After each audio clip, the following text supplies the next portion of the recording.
So the ring-eye fisher must be referring to this bird. Oh, shit.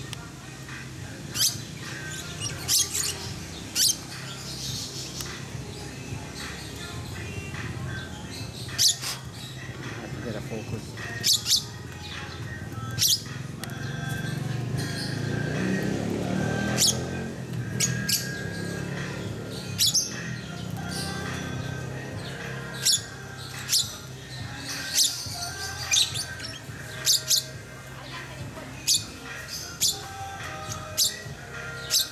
Ang balay nila eh.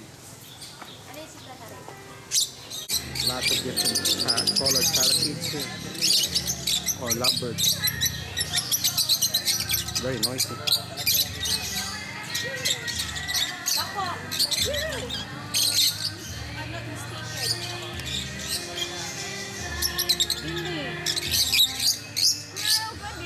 Look, they're on top of the birdhouse.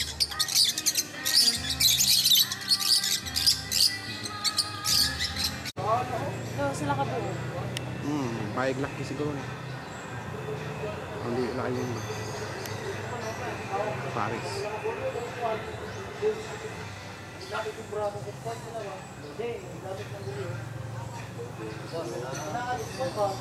Well, here's a monkey here. A long-tailed macaque, if I'm not mistaken. It's got a really long tail. Looks like a male. It's got the organ of a male.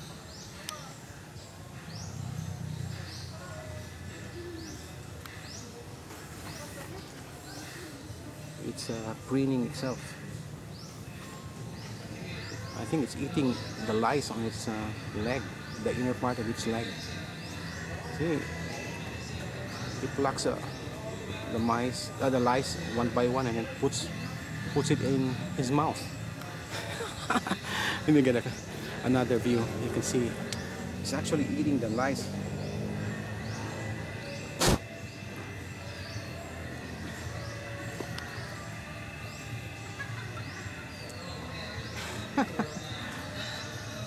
It's scratching. There must be a lot of lice in his body. That's why he's scratching. He's kind of shy. He doesn't want to face the camera. He's turning his back towards me. Wait, there's more monkeys here, the smaller ones. Still long-tailed macaques, I believe. Look. There's two of them. They're not shy either. They're looking straight at me.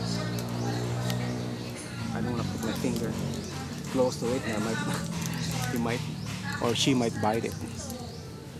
That one's like eating something.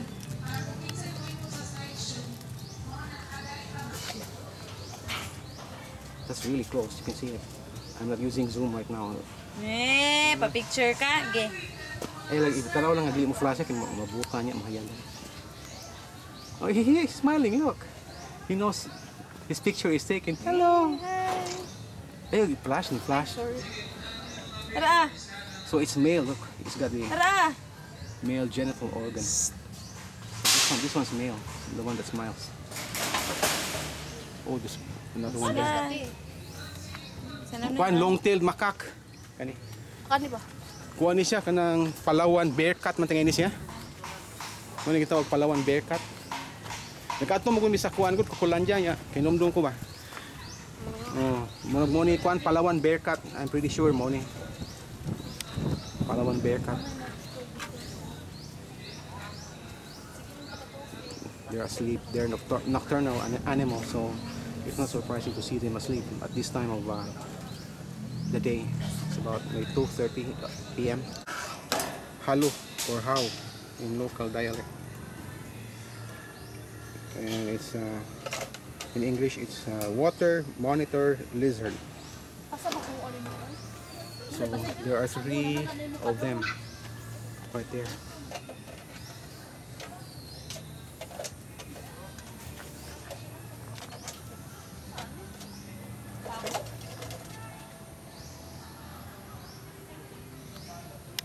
Water monitor lizard.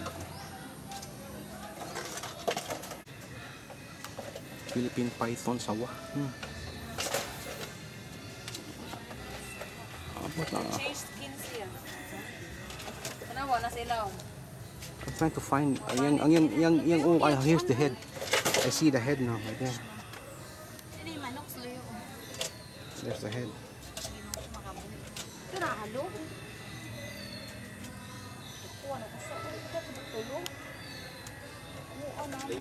This one's really big. I haven't seen one like this at Crocolandia. I don't know what its name is. It's probably a type of a seabird. Judging from its long bill, seems like it's adapted to catching fish.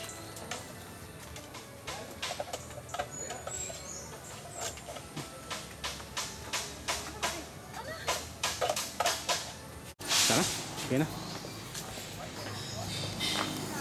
Okay, we're going home now. We've seen the animals.